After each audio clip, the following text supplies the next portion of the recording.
Hello friends, welcome to my YouTube channel chemistry learning lab. So আজকে তোমাদের জন্য যে ভিডিওটা নিয়ে এসেছি সেটা ক্লাস 11-এর second chapter structure of atoms. তো স্ট্রাকচার অফ অ্যাটমস আমরা আজকে স্টাডি করব। এখানে ফার্স্ট পেজে আমি কতগুলো ছোটো ছোটো কথা লিখেছি, এগুলো নিয়ে ডিটেলসে যাব না, এগুলো তোমরা বইয়ের যে কোনো বইতে পেয়ে যাবে। অ্যাটমস না, তিন রকমের পার্টিকেলস দিয়ে তৈরি। আমি ক্লাসিফাই করেছি এভাবে: স্টেবল, আনস্টেবল, কম্পোজিট। তো স্টেবলের মধ্যে আমরা নিউট্রন, প্রোটনস, ইলেকট্রনস ধরি। আনস্টেবলের মধ্যে আছে মেসন, নিউট্রিনো, অ্যান্টিনিউট্রিনো। কম্পোজিটের মধ্যে ডিউটেরন, আলফা পার্টিকেল। তো এই বাকিগুলো সম্পর্কে না যখন রেডিও অ্যাক্টিভিটি বা আদার্স কোনো চ্যাপ্টার থাকবে সেখানে তোমরা এগুলো ডিটেলসে পেয়ে যাবে, বা আমরা পরে স্টাডি করব, পড়াবো। সো আজকে আমরা যেটা নিয়ে স্টাডি করবো মেনলি অ্যাটমস। তো আমরা তিনটে স্টেবল পার্টিকেল নিয়ে স্টাডি করব। এবং একটা কথা বলে দিই, তোমরা না এই যে তিনটে যে পার্টিকেল আছে, এতে ডিসকভারি কিভাবে হয়েছিল তার হিস্ট্রিটা নিজেরা পড়ে নেবে। এখানে আমি এই ডিটেল স্টাডিটা করছি না। এই স্লাইডে কি দেখিয়েছি, এখানে না এই প্রত্যেকটা পার্টিকেলের ডিসকভারার কি, সাইন কি, মাস কি, চার্জ কি। তো আমাদের এই সাইনগুলো, মাস, চার্জ, এগুলো মনে রাখতে হবে। আমাদের যখন নিউমেরিক্যাল প্রবলেম সলভ করতে হবে এই মাস এবং চার্জগুলো কিন্তু আমাদের লাগবে। তো আমি এই ডিটেল স্টাডি এখানে করছি না, এগুলো তোমরা নিজেরা পড়ে নেবে। নেক্সট স্লাইডে যাই। তো এখানে আমি কি দেখিয়েছি, এটা রাদারফোর্ডের গোল্ড ফয়েল এক্সপেরিমেন্ট। এটাও তোমাদের জানা আছে খানিকটা। আমি একটা পিক্টোরিয়াল রিপ্রেজেন্টেশনে কিছুটা দেখানোর চেষ্টা করেছি। এখানে কি আছে, এটা একটা গোল্ড ফয়েল আছে, সোনার পাত। তো এই সোনার পাতে গোল্ডের পার্টিকেলসগুলো আছে, অ্যাটমসগুলো আছে। এখানে একটা রেডিও অ্যাক্টিভ সোর্স দেওয়া আছে, যেটা রেডিও অ্যাক্টিভ পার্টিকেল ডিকে করে, মেনলি আলফা পার্টিকেল। সেই আলফা পার্টিকেল ডিকে করার পরে এই আলফা পার্টিকেলের যে পজিশন, যে রিফ্লেকশনগুলো হয়, সেগুলো এই জিঙ্ক সালফাইডের স্ক্রিনে কোথায় কোথায় গিয়ে স্ট্রাইক করে, সেখান থেকে রাদারফোর্ড কিছু ইনফারেন্স নিয়েছিলেন, কিছু সিদ্ধান্ত নিয়েছিলেন। এবারে সেই সিদ্ধান্তগুলো কি, তার একটা বেসিক স্ট্রাকচার দেখো এখানে দেখানো আছে। এখানে আমি কি দেখিয়েছি, যে আলফা পার্টিকেলগুলো যখন স্ট্রাইক করার পরে দেখো এই পার্টিকেলগুলোর কোনো রকম ডিফ্লেকশন হয়নি, ও যেভাবে স্ট্রাইক করেছে সেভাবেই বেরিয়ে গেছে। সো এখান থেকে রাদারফোর্ডের যেটা সিদ্ধান্ত ছিল যে অ্যাটমের না most of the spaces R vacant, মানে অ্যাটমের বেশিরভাগ স্থানই ফাঁকা। আর কি দেখেছে, যে না কিছু কিছু আলফা পার্টিকেলের এরকম স্লাইড ডিফ্লেকশন হয়েছে, তার মানে ওদের সাথে না কোথাও কারো কলিশন হয়েছে, এবং যাদের কলিশন হয়েছে তাদের মাস খুব লাইট মাসের কিছু পার্টিকেলের সাথে ওদের কলিশন হয়েছে। আর আরও খুব কম সংখ্যক আলফা পার্টিকেল যে পথে গেছে সে পথে ফিরে গেছে। তার মানে এদের ক্ষেত্রে যাদের সাথে কলিশনটা হয়েছে তাদের মাস খুব হেভি, রাদারফোর্ড তাদের নাম দিয়েছিলেন নিউক্লিয়াস। সো এই বেসিক এক্সপেরিমেন্ট থেকে রাদারফোর্ড অ্যাটম সম্পর্কে যে স্ট্রাকচারটা দাঁড় করালেন সেটা এরকম হলো, যে নিউক্লিয়াস থাকে অ্যাটমের সেন্টারে, আর ইলেকট্রনসগুলো এরকমভাবে রিভলভ করে। তো রাদারফোর্ডের এটা বেসিক মডেল ছিল, এটা তোমরা বইতে পড়লে পেয়ে যাবে, আমি এটা নিয়ে ডিটেলস স্টাডি করবো না। এখানে যেটা আমরা শুরু করব, এই যে রাদারফোর্ড যে মডেলটা দিলেন, এই মডেলের ড্রব্যাকসটা কি, আমরা সেই ড্রব্যাকস থেকে স্টার্ট করব। ড্রব্যাকসটা বোঝানোর জন্য না আমি এখানে একটা পিকচার ড্র করেছি। সো এখানে কি দেখাচ্ছে, রাদারফোর্ড তো বলেছিলেন যে ইলেকট্রনস নিউক্লিয়াসের চারদিকে ঘোরে, নিউক্লিয়াস মানে এখানে প্রোটন আছে। সো ইলেকট্রোডাইনামিক্সের না থিওরি আছে সে সময় তো ইলেকট্রোম্যাগনেটিক থিওরি ছিল, ক্লাসিক্যাল থিওরি। সেখানে বলা ছিল যে একটা পজিটিভ চার্জ পার্টিকেল, একটা নেগেটিভ চার্জ, উল্টো বলছিলাম, একটা নেগেটিভ চার্জ পার্টিকেল যদি একটা পজিটিভলি চার্জ পার্টিকেলকে নিয়ে সার্কুলেট করে, তাহলে ও কন্টিনিউয়াসলি এনার্জি এমিট করবে। এখন আমরা আজকে এই ভিডিওতে নেক্সট দেখাবো যে এই যে ইলেকট্রন, তার এনার্জি ও যে রেডিয়াসে সার্কুলেট করে, যে অরবিটে সার্কুলেট করে, তার রেডিয়াসের সাথে ডিরেক্টলি প্রপোর্শনাল দেখাবো। তার মানে রেডিয়াস যা যত বেশি তার এনার্জি তত বেশি। এবার এ যদি কন্টিনিউয়াসলি এনার্জি এমিট করে তাহলে ও রেডিয়াস কন্টিনিউয়াসলি কি হবে, কমবে। এবার বিষয়টা সাইমালটেনিয়াসলি ভাবো, যে ইলেকট্রনটা ঘুরছে এবং রেডিয়াস কমছে, তাহলে ও ঘুরছে এবং রেডিয়াস কমছে, ঘুরছে রেডিয়াস কমছে, একসময় কি হবে, ও রেডিয়াসটা ছোট হতে হতে নিউক্লিয়াসের উপর এসে পড়বে, তাহলে অ্যাটম স্টেবল না। তার মানে রাদারফোর্ড যে মডেল বলছে ক্লাসিক্যাল থিওরি অনুযায়ী, সেই থিওরি মডেল অ্যাটমের স্টেবিলিটি এক্সপ্লেন করে না, ও বলছে অ্যাটম আনস্টেবল। এখন প্র্যাকটিক্যালি ভাবে অ্যাটম আনস্টেবল হলে যে কোনো সিস্টেম এক্সিস্ট করবে কি করে? একটা পেন তোমার হাতে আছে, ও তো ভ্যানিশ হয়ে যাওয়ার কথা কিছুক্ষণ পরেই, কিন্তু এরকম হয় না। তার মানে এটা ওর মডেলের মেজর ড্রব্যাকস। আরেকটা ড্রব্যাকস কি, আমরা স্পেকট্রা জানি, স্পেকট্রা আমি পরে ডিটেলসেই বলবো। তো আপাতত এভাবেই ভেবে নাও যে হোয়াইট লাইট তুমি যদি প্রিজমে ফেলো, ও কি হয় না, ও অনেকগুলো লাইটে স্প্লিট করে যায়। এবং এই লাইটগুলোকে যদি দেখো, দেখবে এরা কন্টিনিউয়াস থাকে, এতে মাঝখানে কোনো গ্যাপ নেই। তো এটাকে আমরা বলি কন্টিনিউয়াস স্পেকট্রা। এবার স্পেকট্রা কেন পাই, এক তো দেখছো যে লাইট স্প্লিট করলে স্পেকট্রা পাই, আরেকটা পাই যদি অ্যাটমরা এনার্জি এমিশন করে। এনার্জি এমিশন হলে তাকে আমরা স্পেকট্রা হিসেবে দেখি। এখন ক্লাসিক্যাল থিওরিতে কি বলে, রাদারফোর্ড মডেলে কি বলে, যে ইলেকট্রনরা কন্টিনিউয়াস এনার্জি এমিট করে, তাহলে ওরা যে স্পেকট্রাটা দেবে সেটাও কন্টিনিউয়াসই দেওয়ার কথা, এটা ক্লাসিক্যাল থিওরিতে বলা আছে। এবার প্র্যাকটিক্যালি কি পাই দেখো, আমি ছবিতে না দেখিয়েছি যে এই স্পেকট্রাটা দেখো, এখান থেকে এখানে মাঝখানে কোনো গ্যাপ নেই, পুরোটাই একটা লাইট তুমি দেখতে পাচ্ছ, কালার দেখতে পাচ্ছ, এগুলো সবই কন্টিনিউয়াস স্পেকট্রা। এবার যখন ওরা সায়েন্টিস্টরা এক্সপেরিমেন্ট করে দেখেছে না স্পেকট্রা তো কন্টিনিউয়াস না, স্পেকট্রা হয় ডিসকন্টিনিউয়াস। ওগুলাকে আমরা বলি ফাইন স্ট্রাকচার, মানে কিছুটা লাইনে আমি দেখেছি কালার আছে আবার নেই কালার আছে, তো স্পেকট্রা প্র্যাকটিক্যালি পেয়েছে ডিসকন্টিনিউয়াস। তো এটা কিন্তু কন্ট্রাডিক্ট করে রাদারফোর্ডের মডেলকে। কেন? রাদারফোর্ডের মডেল বলছিল না স্পেকট্রা কন্টিনিউয়াস হওয়ার কথা, আমরা প্র্যাকটিক্যালি পেলাম ডিসকন্টিনিউয়াস স্পেকট্রা। এবার এই দুটো মেজর ড্রব্যাকস, তো এই মেজর ড্রব্যাকসকে সলভ করতে হবে। সলভ কে করেছিলেন? বোর করেছিলেন। এবার বোরের থিওরিতে যাওয়ার আগে না আমরা একটু বুঝে নেব যে এই প্রবলেমটা কেন হলো। হওয়ার কারণ, সেই সময় রাদারফোর্ড যে থিওরির উপর বেস করে তার মডেলটা দিয়েছিলেন, রাদারফোর্ডের মডেল ছিল 1911-এর দিকে, তার অনেক আগে এই ইলেকট্রোম্যাগনেটিক থিওরি ম্যাক্সওয়েল আবিষ্কার করেছিলেন, সেটা 1856 অলমোস্ট। তো আগে আমরা এই স্পেকট্রার সম্পর্কে দু চার কথা জেনে নিই, তারপরে আমি ড্রব্যাকসটা নিয়ে আসি। তো ইলেকট্রোম্যাগনেটিক স্পেকট্রাম কি? নামের মধ্যেই দেখো লেখা আছে ইলেকট্রোম্যাগনেটিক। সো এটা না দুটো ওয়েভ, একটা ম্যাগনেটিক ওয়েভ একটা ইলেকট্রিক ওয়েভ, তার একটা কম্বিনেশন, পারপেন্ডিকুলার কম্বিনেশন। মানে এই তোমার ম্যাগনেটিক ফিল্ড আর এই ইলেকট্রিক ফিল্ড, এই দুটো পারপেন্ডিকুলার টু ইচ আদার। এরা এরকম পারপেন্ডিকুলারই প্রোপাগেট করে, মানে এক জায়গা থেকে আরেক জায়গায় যায়। তো একে বলে ট্রান্সভার্স ওয়েভও বলে। বইটা পড়বে, ডিটেলস দেখবে, লেখা আছে ওখানে সুন্দর করে।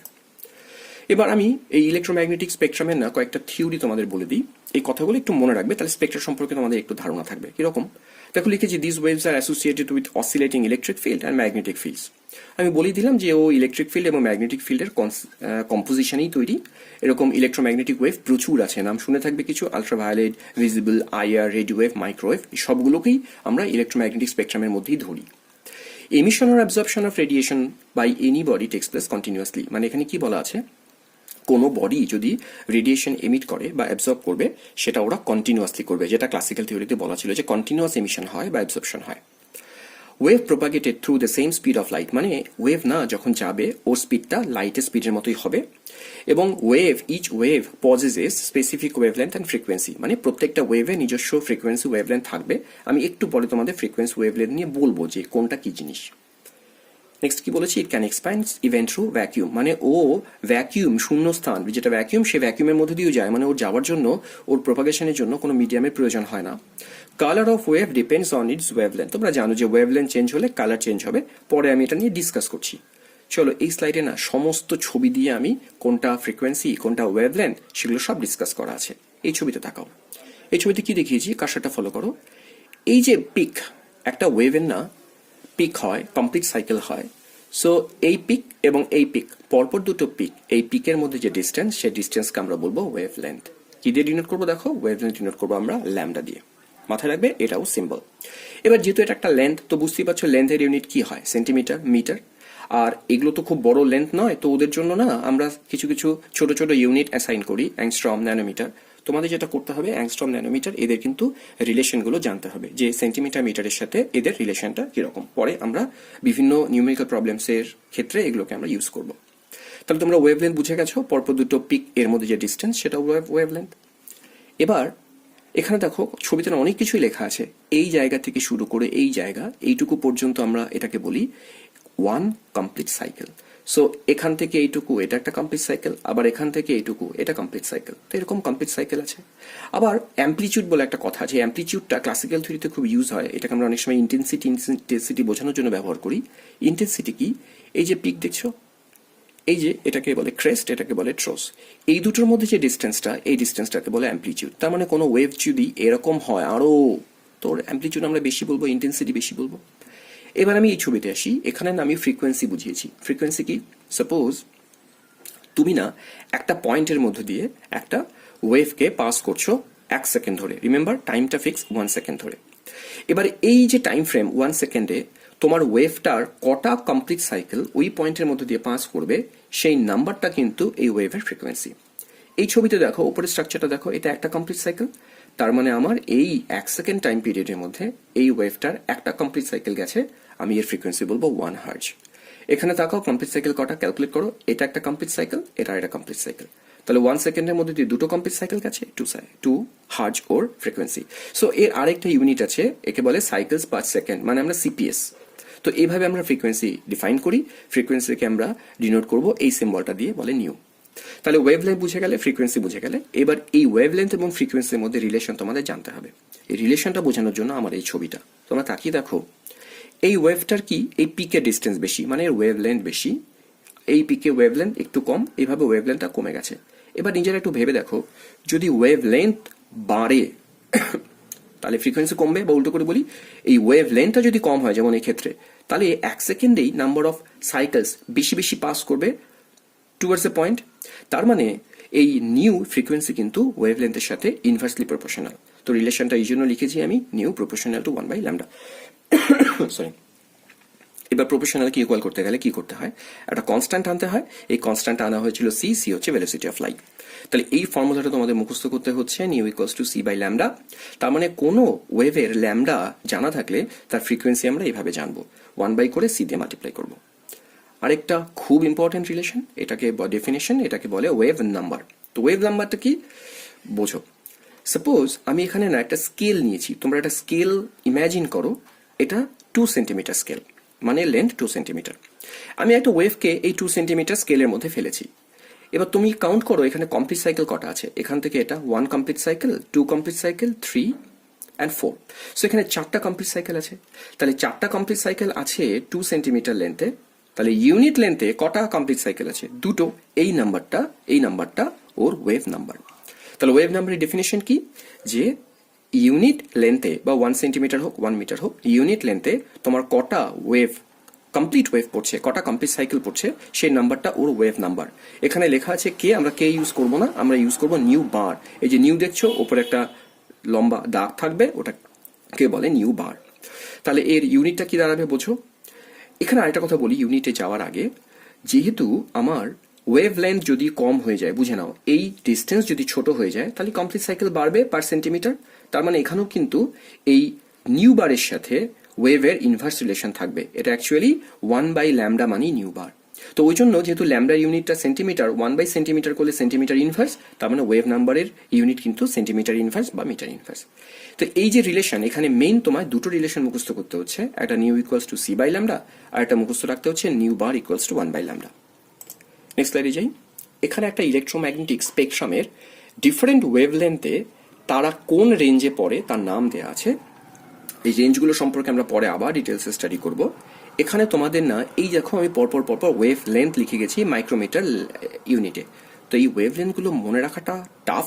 শুধু যেটা মনে রাখবে, তোমরা পরপর এই নামগুলো মনে রাখবে। নামগুলো কিসের উপর বেস করে দেখো এসেছে, গামারে। তাকাও, গ্রামারের ওয়েভ লেন্থ কিন্তু খুব কম। সো আমি পরে দেখাবো ওয়েভ লেন্থের সাথে তো ফ্রিকোয়েন্সির। আমি যদি আগের পেজে যাই, তা আগের পেজে কি দেখিয়েছি, আচ্ছা আমি আগের পেজে যাই, প্রিভিয়াস স্লাইডে যাই। আগের পেজে কি দেখালাম আমি, আগের পেজে আমি কি দেখালাম দেখো, আমি দেখালাম যে ল্যামডা কিন্তু নিউয়ের সাথে ইনভার্সলি প্রপোর্শনাল। আর পরে তো আমাদের দেখিয়ে দেবো যে নিউয়ের সাথে এনার্জি প্রপোর্শনাল, মানে যার ল্যামডা যত কম তার নিউ বেশি, তার এনার্জি বেশি। তাহলে এবার যদি নেক্সট স্লাইডে যাই, তাহলে যার ওয়েভলেন্থ কম তার নিউ বেশি, তার ফ্রিকোয়েন্সি বেশি, তার এনার্জিও বেশি। তার মানে এই গামারে কিন্তু হাই এনার্জি রেডিয়েশন। আমি যত লেফট থেকে রাইটের দিকে যাব, দেখো ওয়েভলেন্থ গুলো আস্তে আস্তে আমার বাড়ছে 10⁻1, 10⁻2। তো ওয়েভলেন্থ যত বাড়ছে তাহলে এনার্জি তত কমবে। তো আমার এটাই মনে রাখতে হবে যে পরপর গামারে হাই এনার্জি, লো এনার্জি, যত ডান দিকে যাচ্ছি এনার্জি ডিক্রিজ করছে। রেডিও ওয়েভ কিন্তু লোয়েস্ট এনার্জি রেডিয়েশন, লেখা আছে এনার্জি ডিক্রিজেস। আরেকটি জায়গা হাইলাইট করেছি, আমার এখানে আলট্রাভায়োলেটের পরে ইনফ্রারেড রেখেছি, এই রিজিয়নটা লিখিনি। এই রিজিয়নটাকে আমরা বলি ভিজিবল রিজিয়ন, মানে এই রিজিয়নে যে লাইটগুলো থাকে তাদেরকে আমরা চোখে দেখি। তাদের ওয়েভলেন্থের রেঞ্জটা তোমাদের মনে রাখতে হবে, 400 থেকে 700 ন্যানোমিটার রেঞ্জে আছে। এখানেও দেখো ভায়োলেট থেকে রেডের দিকে গেছি, আমি কি লিখেছি, এখানে লেখা আছে যে ভায়োলেট লো ওয়েভলেন্থ, সো ভায়োলেট লাইট কিন্তু হাই এনার্জি লাইট। আর এদিকে রেডটা কি দাঁড়াচ্ছে, রেডটা হাই ওয়েভলেন্থ, সো এটা কিন্তু লো এনার্জি লাইট। তো এই অর্ডারগুলো তোমাদের মনে রাখতে হবে, কোনটা লো এনার্জি, লো ওয়েভলেন্থ হাই এনার্জি, আর কোনটা লো আর কোনটা হাই। এরপরে যেটা আমি দেখিয়েছি সেটা হচ্ছে যেটা বললাম আমি, যে রাদারফোর্ড মডেলের ড্রব্যাকস ছিল, সেই ড্রব্যাকসটা কিন্তু অ্যাকচুয়ালি ছিল ম্যাগনেটিক যে থিওরি ম্যাক্সওয়েল আবিষ্কার করেছিলেন তারও কিছু লিমিটেশনস আছে। ম্যাক্সওয়েলের না ইলেকট্রোম্যাগনেটিক থিওরি এই লাইটের কিছু প্রপার্টি, যেমন প্রোপাগেশন, ইন্টারফারেন্স, ডিফ্রাকশন, এগুলো সব তোমরা টার্মগুলো বুঝবে না এখন। তোমরা কিছু জানো যে রিফ্লেকশন, রিফ্রাকশন, প্রতিফলন, প্রতিসরণ, সেগুলো জানো। ওগুলোকে এক্সপ্লেইন করে, যেগুলো ওয়েভ নেচার রিলেটেড সেগুলোকে এক্সপ্লেন করে। কিন্তু এই থিওরি দুটো ঘটনা এক্সপ্লেন করে না, একটা ব্ল্যাক বডি রেডিয়েশন আর একটা ফটোইলেকট্রিক এফেক্ট। এই দুটোকে ও এক্সপ্লেন করে না। আমরা এই দুটো একটু পড়ে নিই। একটু ব্ল্যাক বডি রেডিয়েশনে আসি। যদিও ব্ল্যাক বডি রেডিয়েশন তোমার এত ছোট সময়ে কমপ্লিট করা যাবে না, ক্লিয়ার করা যাবে না, আমরা ব্যাপারটাকে একটু অন্যভাবে এক্সপ্লেন করি। আচ্ছা, ব্ল্যাক বডিটা কি? এটা এমন একটা বডি যে বডি যে কোনো ওয়েভ লেন্থের লাইটকে অ্যাবজর্ব করতে পারে, এমিট করতে পারে, তাই ওর নাম দেওয়া হয়েছে ব্ল্যাক বডি। সো আমি লিমিটেশনটা বোঝার জন্য না, আমি এখানে একটা স্টেটমেন্ট দিই। দেখো কি লিখেছি, ইলেকট্রোম্যাগনেটিক থিওরিতে বলা আছে emission or absorption occurs continuously. তার মানে কোনো একটা অবজেক্ট লাইট এমিট করবে বা অ্যাবজর্ব করবে, এটা ও কন্টিনিউয়াসলি করবে, কোনো ছেড়ে ছেড়ে করবে না, কন্টিনিউয়াসলি করবে। তার মানে রেডিয়েশন অফ এমিটেড, লেখো কি লিখেছি, so energy of the emitted radiation is proportional to the intensity of the radiation, not on the wavelength or frequency. তার মানে ইলেকট্রোম্যাগনেটিক থিওরিতে বলা আছে যে কোনো একটা সিস্টেমকে যদি আমরা অনেকক্ষণ ধরে হিট করি, তাহলে ও যে রেডিয়েশনটা এমিট করবে তার যে এনার্জি সেটা ইন্টেন্সিটির উপর ডিপেন্ড করবে। এই বিষয়টা ভালো করে বোঝো। ইন্টেন্সিটি বুঝবে না এখন, তোমরা এইভাবে ভাবো যে অনেকক্ষণ ধরে হিট করলাম, তার মানে ইন্টেন্স হিট করলাম, তাহলে ও যে এনার্জি এমিট করবে সেটারও এনার্জি বেশি হবে, ও যে রেডিয়েশন ছাড়বে তার এনার্জি বেশি হবে, এবং সেই এনার্জি কিন্তু ওয়েভলেন্থ এবং ফ্রিকোয়েন্সির উপর ডিপেন্ড করবে না, ইন্টেন্সিটির উপর ডিপেন্ড করবে। এটা ইলেকট্রোম্যাগনেটিক থিওরিতে বলা আছে। এবার এর আমরা ড্রব্যাকসটা প্র্যাকটিক্যাল এক্সাম্পল থেকে বুঝি। ধরো একটা আয়রন বডিকে তুমি হিট করছো, তুমি দেখবে কিছুক্ষণ হিট করলে ওর কালারটা দেখাবে কি লাল। এবার তুমি হিট করেই যাচ্ছ, তার মানে তুমি ইন্টেন্সিটি বাড়াচ্ছ। ইলেকট্রোম্যাগনেটিক থিওরিতে বলা ইন্টেন্সিটি বাড়ালে ও বেশি এনার্জি এমিট করবে কিন্তু কালার চেঞ্জ হবে না। এবার কি দেখা যায় প্র্যাকটিক্যালি, লাল চেঞ্জ হতে হতে ইয়েলো হয়ে যায়, ইয়েলো থেকে হোয়াইট হয়ে যায়, হোয়াইট থেকে ব্লু হয়ে যায়। তার মানে ও যেভাবে যেভাবে রেডিয়েশন এমিট করতে থাকে, তার এনার্জি যেভাবে যেভাবে বাড়তে থাকে, ওর কালার কিন্তু চেঞ্জ হতে থাকে। কালার চেঞ্জ হচ্ছে মানে ওয়েভলেন্থ চেঞ্জ হচ্ছে, কিন্তু ইলেকট্রোম্যাগনেটিক থিওরি বলছিল ওয়েভলেন্থ চেঞ্জ হবে না, ওটা তো ইন্টেন্সিটির উপর ডিপেন্ড করে। এখন প্র্যাকটিক্যালি কি দেখলাম, যদি শুধু ইন্টেন্সিটির উপর ডিপেন্ড করতো তাহলে তো ওয়েভলেন্থ ফ্রিকোয়েন্সি চেঞ্জ হওয়ার কথা না, মানে কালার চেঞ্জ হওয়ার কথা না। কিন্তু আমরা প্র্যাকটিক্যালি দেখছি কালার চেঞ্জ হচ্ছে, তার মানে এটা ইলেকট্রোম্যাগনেটিক থিওরির মেজর ড্রব্যাকস। ওরা বারে বারেই বলে সবকিছু নাকি ইন্টেন্সিটির উপর ডিপেন্ড করে, ইন্টেন্সিটির উপর ডিপেন্ড করলে তো কালার চেঞ্জ হওয়ার কথা না, কিন্তু কালার চেঞ্জ হয় মানে ওয়েভলেন্থ ফ্রিকোয়েন্সি রিলেটেড, এটা মেজর ড্রব্যাকস। আরেকটা ড্রব্যাকস কি, এই পিকচারটাতে দেখো, এখানে না ব্ল্যাক বডি যে রেডিয়েশন তার একটা গ্রাফ ড্র করা আছে। তো গ্রাফে কি বলা আছে, এই যে গ্রাফটা, এটা ব্রাইটনেস ভার্সেস ওয়েভলেন্থ গ্রাফ। এটা 300 কেলভিন টেম্পারেচারে দেখানো, এটা একটা ইনক্যান্ডেসেন্ট বাল্ব। আমি ইনক্যান্ডেসেন্ট বাল্ব মানে বোঝাই, ইনক্যান্ডেসেন্ট অবজেক্ট তাদেরকেই বলে যাদেরকে তোমরা হিট করলে ওরা লাইট এমিট করে, হিট করবে লাইট এমিট করবে, তো ওরা ইনক্যান্ডেসেন্ট মেটেরিয়ালস। সো এরকম দুটো ইনক্যান্ডেসেন্ট মেটেরিয়ালস, একটা 600 কেলভিন, 6000 কেলভিন, আর একটা 3000 কেলভিনে গ্রাফ প্লট করা আছে। দেখো গ্রাফটা কি বলছে, এর যা ইন্টেন্সিটি মানে ব্রাইটনেস, আর এই গ্রাফের পিক পয়েন্টে যাও, এর ব্রাইটনেস কিন্তু বেশি, তো এই ব্রাইটনেস বেশি, এটা ঠিকই আছে। হাই টেম্পারেচারের ইনক্যান্ডেসেন্ট মেটেরিয়ালসের ব্রাইটনেস অবশ্যই বেশি হবে। তোমরা জানো যে বস্তুর তাপমাত্রা যত বেশি, হিট যত বেশি, তার ব্রাইটনেস তত বেশি। গ্রাফ এটা বলেছে ঠিকঠাক, কিন্তু প্যারালাল লক্ষ্য করো, এর যদি ওয়েভলেন্থ দেখো আর এর যদি ওয়েভলেন্থ দেখো, এর ওয়েভলেন্থ কিন্তু কমে গেছে। পিকটা দেখো লেফটে শিফট করেছে, তো পিক লেফটে শিফট করেছে মানে ওয়েভলেন্থ চেঞ্জ হয়েছে। এটাই ড্রব্যাকস, যে ওয়েভলেন্থ কেন চেঞ্জ হলো ইলেকট্রোম্যাগনেটিক থিওরি এটা বলতে পারে না। ও তো বলেছিল ওয়েভলেন্থের সাথে রিলেটেড না, শুধু ব্রাইটনেসের সাথে টেম্পারেচার। তার মানে ইলেকট্রোম্যাগনেটিক থিওরি যদি ঠিক হতো তাহলে এই পিকটা ঠিক ওপরে হতো, যাতে করে দুজনের ওয়েভলেন্থ সেম থাকে, তাহলে এই থিওরি ঠিক ছিল। তার মানে এই যে ব্ল্যাক বডি রেডিয়েশনের যে গ্রাফ, যেহেতু পিকটা লেফটে শিফট করেছে, ওয়েভলেন্থ কমেছে, এই কারণে এই রেডিয়েশন, এই থিওরি ব্ল্যাক বডি রেডিয়েশনের এই যে গ্রাফ, এই গ্রাফকে এক্সপ্লেন করে না। আশা করি কিছুটা বোঝা গেছে, এবার বইটা পড়বে কিছুটা ক্লিয়ার হবে তোমাদের। এবার আমি নেক্সট চলে যাই photo electric effect. Photo electric এফেক্টটা নাকি একটা বেসিক পিকচার দেওয়া আছে। এখানে কি দেখিয়েছি আমি, যে এটা একটা মেটাল সারফেস, এর উপরে যদি আমরা লাইট ফেলি তাহলে ও ইলেকট্রনস বের করে। এই ইলেকট্রনস যেটা বের হয় সেটা ডিটেক্টরে ডিটেক্ট হয়, এবং এখান থেকে না আমরা কারেন্ট ফ্লো হচ্ছে কিনা সেটা দেখে বুঝতে পারি ইলেকট্রনস বেরোচ্ছে কিনা। যদি কারেন্ট ফ্লো বাড়ে তাহলে বুঝবো বেশি বেশি ইলেকট্রনস বেরোচ্ছে, কারেন্ট ফ্লো কমলে কম ইলেকট্রনস বেরোচ্ছে। এটা ওর বেসিক সেট আপটা। এবার এই পিক্টোরিয়াল ডায়াগ্রামে দেখো আমি কি দেখিয়েছি, এখানে না পটাশিয়াম আছে, পটাশিয়াম মেটাল নিয়েছি, এখানে আমরা লাইট ফেলেছি, বিভিন্ন ফ্রিকোয়েন্সির লাইট, যদিও এখানে ওয়েভলেন্থ দেখানো আছে, এদের করেসপন্ডিং ফ্রিকোয়েন্সি আছে, বিভিন্ন ফ্রিকোয়েন্সির লাইট ফেলেছি। প্রথম ছবিতে আসো, দেখাচ্ছি যে লাইট, এই লাল লাইট, রেড লাইট, এই লাইট যখন ফেলেছি দেখিয়েছি নো ইলেকট্রনস, তো ও না কোনো ইলেকট্রনস বের করতে পারেনি। আমি লাইটের ফ্রিকোয়েন্সি বাড়িয়েছি, তার মানে ওয়েভলেন্থ কমেছে, ও ইলেকট্রনস বের করেছে, একটা পার্টিকুলার কাইনেটিক এনার্জি নিয়ে বের করেছে। লাইটের ফ্রিকোয়েন্সি বাড়িয়েছি, এনার্জি বাড়িয়েছি, ও ইলেকট্রনস বের করেছে, মোর কাইনেটিক এনার্জি নিয়ে বের করেছে। এবার এই জায়গাটা আমি ডিসকাস করি কি হচ্ছে। কখনো ইলেকট্রন বেরোচ্ছে, কখনো বেরোচ্ছে না। কেন বেরোচ্ছে না বোঝাই। এই লাইট কেন ইলেকট্রন বের করে না? প্রত্যেকটা সিস্টেমের জন্য না ইলেকট্রনসগুলো যে মেটালে থাকে, মেটাল ওকে একটা মিনিমাম ফোর্স দিয়ে আটকে রাখে, যাকে আমরা বলি বাইন্ডিং এনার্জি। ওই বাইন্ডিং এনার্জির থেকে যদি কম এনার্জি দিয়ে তুমি স্ট্রাইক করো, ও ইলেকট্রনকে কোনোভাবেই বের করবে না। এটা যেটা হয়েছে আমি লিখে রেখেছি এখানে, পটাশিয়ামের জন্য মিনিমাম বাইন্ডিং এনার্জি হচ্ছে 2 ইলেকট্রন ভোল্ট। এবার ইলেকট্রন ভোল্ট কি? এটা এনার্জির ইউনিট, পরে আমরা ডিসকাস করবো ইলেকট্রন ভোল্ট কি করে এলো। আমি যে রেড লাইট ফেলেছিলাম দেখেছো, তার এনার্জি কত? 1.77 ইভি। সো এই এনার্জি কিন্তু এই বাইন্ডিং এনার্জিকে এক্সিড করে না, ওই জন্য এই লাইট ইলেকট্রনস ইজেকশনে ক্যাপাবল না, ও ইলেকট্রন ইজেক্ট করতে পারে না। তাহলে আমাদের ইলেকট্রন বের করতে গেলে না মিনিমাম এই 2 ইলেকট্রন ভোল্ট লাগবে বা তার চেয়ে বেশি লাগবে। এখানে যে এনার্জি দিয়েছি এটা তার থেকে বেশি, তাহলে এনার্জি বেশি জন্য ইলেকট্রন বেরোবে, এবং বেরোলে বাকি যে এনার্জি, বোঝো বাকি এনার্জি মানে তুমি যদি 2 থেকে 2.25 থেকে 2 বাদ দাও, তাহলে কত? 0.25 এক্সট্রা ইভি। ওই এক্সট্রা এনার্জিটা ওর কাইনেটিক এনার্জিতে কনভার্ট হবে। কাইনেটিক এনার্জিতে কনভার্ট হলে তার একটা ভেলোসিটি থাকবে। এখানে দেখো এনার্জি বাড়িয়ে দিয়েছি 3.1 ইভি, তাহলে এখানে যে রেস্ট এনার্জি কত? 1.1 ইভি। এটা কিন্তু ওর কাইনেটিক এনার্জিতে কনভার্ট হবে।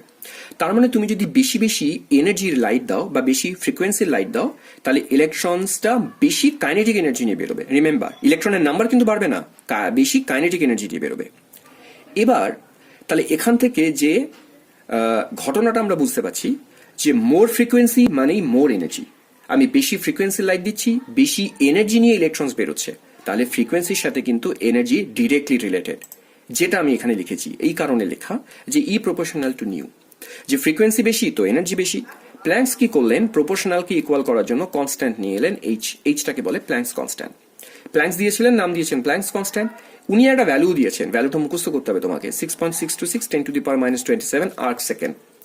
সো এটা ইউনিটটা এরকম কেন দেয়া তোমরা বুঝতে পারবে যে এইচ যদি আর্ক সেকেন্ড হয় আর নিউ এর unit second inverse, so that second second can cancel and you have the energy units arc. So এইভাবে ওরা প্ল্যাঙ্কস এইচ এর ইউনিটটা অ্যাসাইন করেছে। এসআই হলে ভ্যালুটা একটু পাল্টাবে, এটা -34 জুল হবে। সো সামারি করি, তার মানে তুমি যদি ফ্রিকোয়েন্সিকে এনার্জিতে কনভার্ট করতে যাও, তোমাকে এই ফ্যাক্টর দিয়ে শুধু মাল্টিপ্লাই করতে হচ্ছে, তাহলে করেসপন্ডিং এনার্জি পাচ্ছ। তাহলে more the frequency more the energy. তাহলে আমরা তিনটে রিলেশন এখানে মনে রাখবো। এক তো energy relation equals to H nu, আর এটা আগের স্লাইডে দেখিয়েছি nu equals to C by lambda, আর এটা nu bar equals to 1 by lambda. এবার এখানে না কতগুলো পয়েন্ট আছে। কি পয়েন্ট? ফার্স্ট, ভীষণ ইম্পর্টেন্ট, মনে রাখবে। এক, যে মিনিমাম এনার্জি একটা থাকে সব সিস্টেম, এখানে যেমন 2 ইভি, এই মিনিমাম এনার্জিটাকে আমরা বলি ওয়ার্ক ফাংশন, এবং সেই মিনিমাম এনার্জির যে করেসপন্ডিং ফ্রিকোয়েন্সি তাকে বলা হয় থ্রেশহোল্ড ফ্রিকোয়েন্সি, ডিনোট করি আমরা নিউ জিরো দিয়ে। এইবার রিলেশনে এসো, এটা photoelectric equation, photoelectric effect equation. কি বলছে ইকুয়েশনটা? এই যে আমি এইচ নিউ জিরো বলছি, এটাই আমার সেই মিনিমাম এনার্জি, এখানে যেটা 2 ইলেকট্রন ভোল্ট। এই মিনিমাম এনার্জি না পেলে ইলেকট্রন বেরোবে না। এবার তুমি যে এনার্জি দিয়ে স্ট্রাইক করেছো সেটা যদি এইচ নিউ হয়, এবং এইচ নিউ যদি এইচ নিউ জিরো চেয়ে হায়ার হয়, তাহলে ইলেকট্রন বেরোবে, এবং এদের যে ডিফারেন্স এনার্জিটা কনভার্ট হবে ইন্টু দেয়ার কাইনেটিক এনার্জি। ওই জন্য আমার রিলেশনটা লেখা h nu equals to H nu zero plus half m v square. এটা ফটোইলেকট্রিক ইকুয়েশনটা মুখস্থ করবে। আমরা এই যে নিউ জিরো, এটাকে আমরা বলছি থ্রেশহোল্ড ফ্রিকোয়েন্সি, বাংলায় বলে সূচনা কম্পাঙ্ক, মানে মিনিমাম ফ্রিকোয়েন্সি যেটা দিলে ইলেকট্রনটা বেরোনো স্টার্ট করবে। আশা করি ব্যাপারটা ক্লিয়ার হচ্ছে তোমাদের। আর এই যে নিউ জিরো দেখছো, এই নিউ জিরো ইকুয়ালস টু কিন্তু আমরা সি বাই ল্যামডা জিরো লিখতে পারতাম, সেক্ষেত্রে আমরা ল্যামডা জিরোকে বলতাম থ্রেশহোল্ড ওয়েভলেন্থ। এখান থেকে আমরা কিন্তু নিউমেরিক্যাল প্রবলেমস করব প্রচুর। এবার পরের প্রবলেমে যাই। তো পরের স্লাইডে কি দেখিয়েছি, এখানে না ফটোইলেকট্রিক এফেক্ট সম্পর্কে কতগুলো ইম্পর্টেন্ট কথা বলা আছে। এই প্রত্যেকটা কথা খেয়াল রাখবে, এখান থেকে তোমাদের কিছু এমসিকিউ আসতে পারে। তো প্রথম 2-3টে কথা অলরেডি বলে ফেলেছি। কি? Minimum frequency needed to initiate electrons emission is called threshold frequency বলা আছে, যেটাকে আমরা এই যে নিউ জিরো বলেছিলাম। এই ফ্রিকোয়েন্সি লাইট না পেলে ইলেকট্রন বের হয় না। Corresponding energy is called work function, মানে এই নিউ জিরোকে তুমি যদি এইচ দিয়ে মাল্টিপ্লাই করো, এটাকে আমরা বলি ওয়ার্ক ফাংশন। এবার এই থার্ড পয়েন্ট খুব important, number of photoelectrons emitted are proportional to the intensity of the absorbed light. তার মানে নাম্বার অফ photoelectrons মানে, আমি আগের স্লাইডে যাই, দেখো এখানে আমরা লাইট ফেলছি, একটা ইলেকট্রনস বেরিয়েছে। সো আমি যদি এই ইলেকট্রনসের, এই লাইটের ইন্টেন্সিটি বাড়াই, তার মানে আমি যদি অনেকক্ষণ ধরে ইজেকশন করি, তাহলে আমার ইলেকট্রনসের কিন্তু নাম্বারটা বেরোবে। আর ইলেকট্রনস যে বেশি বেশি করে বেরোয় সেটা আমরা বুঝবো কি করে? বেশি ইলেকট্রনস বেরোনো মানে কারেন্ট বেশি পাবো। তার মানে তুমি যদি সার্কিটে দেখো বেশি কারেন্ট বেরোচ্ছে, তার মানে বুঝবে বেশি ইলেকট্রনস বেরোচ্ছে। তার মানে ইলেকট্রনস বেশি বেশি বের করার জন্য তোমার কি দরকার না, মোর এক্সপোজার চাই, মানে তুমি অনেকক্ষণ ধরে রেডিয়েট করবে। তোমার লাইটের ফ্রিকোয়েন্সি বাড়ানোর দরকার নেই, এনার্জি বাড়ানোর দরকার নেই, তুমি সেম এনার্জি দিয়ে স্ট্রাইক করতে থাকো, অনেকক্ষণ ধরে স্ট্রাইক করতে থাকো, তোমার বেশি বেশি ইলেকট্রনস বেরোতে থাকবে। এটা আমার এই থার্ড পয়েন্টে বলা আছে। ফোর্থ পয়েন্টে কি বলা? Kinetic energy of the emitted electrons are proportional to the frequency of the incident light. আবার আমি সামনের স্লাইডে আসি, কি বলেছি? আমি যদি এই ইলেকট্রনসের কাইনেটিক এনার্জি বাড়াতে চাই, তাহলে কিন্তু তোমার অনেকক্ষণ ধরে রেডিয়েট করে লাভ নেই, তোমার তখন দরকার হাই এনার্জি দিয়ে রেডিয়েট করো। তার মানে নিউ বাড়াও, নিউ যদি বাড়াও ইলেকট্রনের কাইনেটিক এনার্জি বেরোবে। তার মানে দুটো জিনিস ক্লিয়ার করি, বেশি বেশি ইলেকট্রনস বের করতে চাইলে ইন্টেন্সিটি বাড়াও, তার মানে বেশিক্ষণ ধরে রেডিয়েট করো। আর যে ইলেকট্রনসটা বের করছো তার নাম্বার বাড়ানোর দরকার নেই, তার কাইনেটিক এনার্জি বাড়াতে চাই, তাহলে আমি ফ্রিকোয়েন্সি বাড়াবো বা এনার্জি বাড়াবো। তাহলে বিষয়টা কি দাঁড়াচ্ছে? এই দুটো পয়েন্ট খুব ইম্পর্টেন্ট, 3 আর 4। নাম্বার অফ ইলেকট্রনস বাড়াতে চাইলে ইন্টেন্সিটি বাড়াও, আর নাম্বার অফ বা কাইনেটিক এনার্জি বের করতে চাইলে তুমি ফ্রিকোয়েন্সি বাড়াও। Kinetic energy of the emitted electrons does not depend on intensity. তার মানে তুমি যদি অনেকক্ষণ ধরে রেডিয়েট করো সেম ফ্রিকোয়েন্সি দিয়ে, ওর কিন্তু কাইনেটিক এনার্জি বাড়বে না। এইবার প্রবলেমটা কোথায়? আচ্ছা, গ্রাফের আগে এক্সপ্লেনেশনটা দিয়ে নিই। এই গ্রাফ কি বলছে দেখো, এইদিকে প্লট করেছি আমি ফ্রিকোয়েন্সি, তার মানে যত লেফট থেকে রাইটে যাবো ফ্রিকোয়েন্সি বাড়িয়ে গেছি, এইদিকে কাইনেটিক এনার্জি বাড়ছে। তুমি দেখে নাও গ্রাফটা এরকম ভাবে বেড়েছে। তার মানে ফ্রিকোয়েন্সি বাড়াচ্ছ, এনার্জি বাড়ছে, কাইনেটিক এনার্জি বাড়ছে, যেটা আমি আমার 4 নম্বর পয়েন্টে বলেছি। এই জায়গায় দেখো গ্রাফ কি বলছে, ফ্রিকোয়েন্সি বাড়িয়ে গেছি কিন্তু কারেন্ট বাড়েনি। কারেন্ট বাড়েনি মানে কিন্তু নাম্বার অফ ইলেকট্রনস বাড়েনি, যেটা আমরা এখানে বলেছিলাম যে ইন্টেন্সিটি তুমি ফ্রিকোয়েন্সি বাড়ালে নাম্বার অফ কারেন্ট বাড়বে না, নাম্বার অফ কারেন্ট বা ইলেকট্রনের সংখ্যা বাড়াতে গেলে তোমার ইন্টেন্সিটি বাড়াতে হবে। তো এই গ্রাফগুলো এরকম প্রশ্ন আসবে, কিন্তু গ্রাফ দিয়ে না বিভিন্ন পয়েন্ট দিয়ে বলবে এক্সপ্লেইন করো, সেই গ্রাফের এক্সপ্লেনেশনটা এরকম। তো এবার প্রবলেমটা কি দেখো, প্ল্যাঙ্ক এই ফটো ইলেকট্রিক এফেক্টের পর প্ল্যাঙ্ক তখন অবজারভেশনগুলো এরকম ভাবে দিলেন যে তার মানে, তো আমরা এই থিওরিগুলোকে প্ল্যাঙ্কেরই কোয়ান্টাম থিওরি বলবো। নামটা কোয়ান্টাম শুনে ভয় পাবে না, এটা প্ল্যাঙ্কের কিছু স্টেটমেন্ট দিয়েই এই থিওরিটা করা। কোয়ান্টাম থিওরিতে কি বলা আছে? এমিশন আর absorption is not continuous rather than discrete. তো পরে আমি দেখাবো যে এই যে দুটো ঘটনা দেখালাম না, একটা তোমাদের ব্ল্যাকবডি রেডিয়েশনের ফেলিয়ার দেখালাম, ইলেকট্রোম্যাগনেটিক থিওরি এক্সপ্লেন করে না, আর ফটো ইলেকট্রিক এফেক্টের যে ঘটনাগুলো এক্সপ্লেন করে না। তো এই ঘটনাগুলোকে সাকসেসফুলি এক্সপ্লেন করার জন্য প্ল্যাঙ্ক না কিছু থিওরি দিলেন। ওখানে উনি বললেন যে ইলেকট্রনস, আচ্ছা প্রিভিয়াস স্লাইডে আরেকবার যাই, ওখানে উনি কি বললেন, তো যেহেতু আমার ইলেকট্রনস লাইট স্ট্রাইক করলে ইলেকট্রনস বের হয়, তার মানে এই লাইটে কিন্তু পার্টিকেল নেচার আছে, কারণ পার্টিকেলকে এভাবে স্ট্রাইক করে বের করতে পারে। তো এখান থেকেই প্ল্যাঙ্কের থিওরি ফার্স্ট যে কনসেপ্টটা, যে এমিশন এবং অ্যাবজর্পশন কিন্তু কন্টিনিউয়াস হয় না, রাদার দ্যান ডিসক্রিয়েট ওয়েস। আমি এটা একটু পরে আবার ডিসকাস করবো ডিসক্রিয়েট ওয়ে ব্যাপারটা কি। There should be a minimum energy in every section of waves called them one quanta. এই ওয়ান কোয়ান্টা ব্যাপারটা বোঝে, এটা খুব ইম্পর্টেন্ট কনসেপ্ট। ওয়ান কোয়ান্টা মানে হচ্ছে, ধরো আমি ফিজিক্যালি ব্যাপারটা বোঝে এইভাবে, ধরো তোমার একটা সেকশন অফ লাইট, ধরো ইউভি লাইটের ক্ষেত্রে অনেক রকমের, বা ভিজিবলের ক্ষেত্রে 400 ন্যানোমিটার, 700 ন্যানোমিটার, এরকম বহু রকমের ওয়েভলেন্থ আছে। এবার প্রত্যেকটা ওয়েভলেন্থকে যদি আমি এইচ দিয়ে মাল্টিপ্লাই করি, তাহলে কোরেসপন্ডিং এনার্জি পাবো।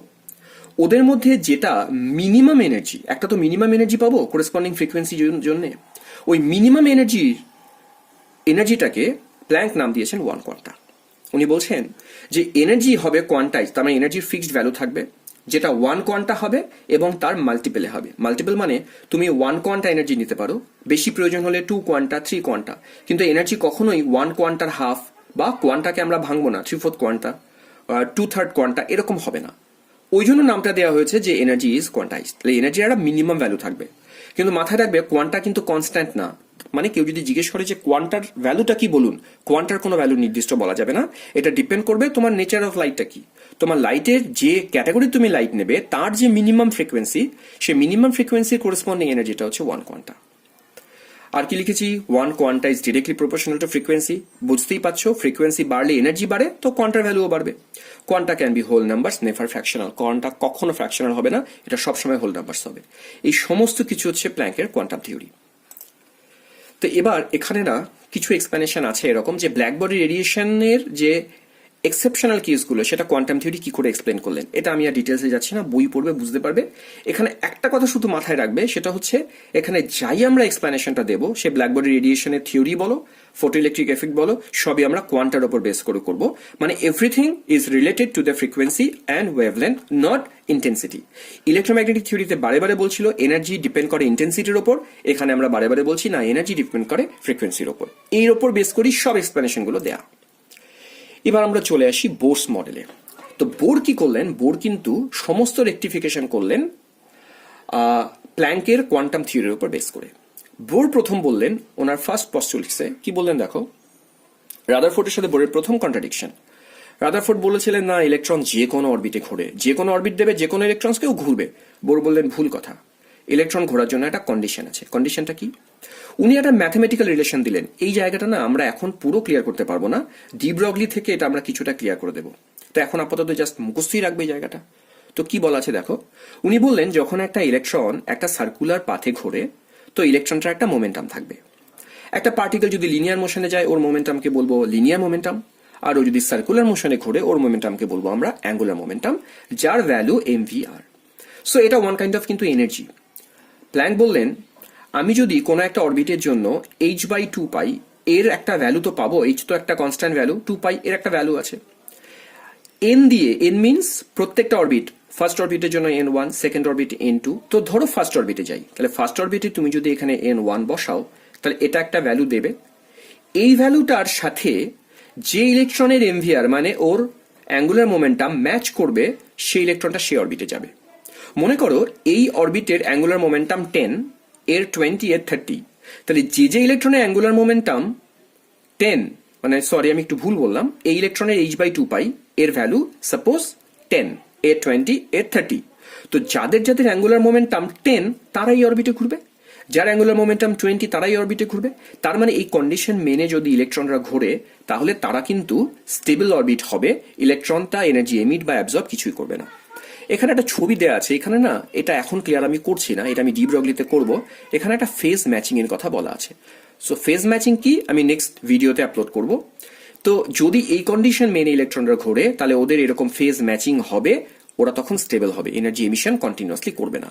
ওই জন্য রাদারফোর্ডের মডেলের সাথে এর এটা একটা মেজর ডিফারেন্স। সেকেন্ডলি কি বলছে বোর পস্টুলেটসে, বোর বলছে যদি ইলেকট্রনস কখনো এনার্জি এমিট করে, সরি আমি একটু ভুল বলছি, সেকেন্ড পস্টুলেটসে বলা আছে যেহেতু ও এই কন্ডিশনটা মেনে ঘুরছে, ও কিন্তু কন্টিনিউয়াস এনার্জি এমিশন বা অ্যাবজর্পশন করবে না। এই অরবিটগুলোকে উনি নাম দিয়েছেন স্টেশনারি অরবিট। থার্ডে কি বলা আছে, যদি এনার্জি এমিশন করতেই হয়, তাহলে ওরা এক্স্যাক্ট সেই অ্যামাউন্ট অফ এনার্জি এমিট করবে যাতে করে ওরা এই অরবিট থেকে এই অরবিটে চলে আসে। ব্যাপারটা এইভাবে ভাবি, ধরো আমি একটু আগে বললাম না এনার্জি কোয়ান্টাইজড, তার মানে এনার্জির স্পেসিফিক ভ্যালু থাকবে। n1 মানে এই একটা এনার্জি স্টেট, n2 মানে এটা একটা এনার্জি স্টেট, n3 মানে এটা একটা এনার্জি স্টেট। এই যে দুটো এনার্জি স্টেট, এর মাঝখানে কোনো এনার্জি স্টেট পৃথিবীতে এক্সিস্টই করে না। তার মানে এই ইলেকট্রন যদি ওর চেয়ে লোয়ার এনার্জি লেভেলে আসতে চায়, তাহলে এর মাঝখানে কিন্তু কোনো এনার্জি লেভেল পৃথিবীতে এক্সিস্টই করে না। তাহলে ওকে আইদার ততটাই এনার্জি এমিট করতে হবে যাতে এখানে আসে, অথবা ও এই অরবিটে আসবে। তার মানে যাই হোক না কেন ও এনার্জি এমিট করলেও ও অরবিটেই থাকবে, এই কারণে অ্যাটম স্টেবল। তো কতটা এনার্জি এমিট করবে, এদের মধ্যে এনার্জি ডিফারেন্স, সেই এনার্জি ডিফারেন্সটাকে আমরা রিপ্রেজেন্ট করবো delta equals to h new দিয়ে। তো আজকে আমরা এই পর্যন্তই। নেক্সট ভিডিওতে আমি বোর্ডের এই ফার্স্ট পস্টুলেটসের ওপর বেস করে আমাদের কিছু ক্যালকুলেশনস আছে, সেই ক্যালকুলেশনসগুলো তোমাদের দেখাবো। তো আজকে স্টপ করছি। যদি ভিডিওটা ভালো লাগে লাইক করবে, সাবস্ক্রাইব করবে, বেল আইকন প্রেস করবে, যাতে করে নেক্সট ভিডিও যখনই আপলোড করি তার প্রম্পট নোটিফিকেশন তোমাদের কাছে আসে।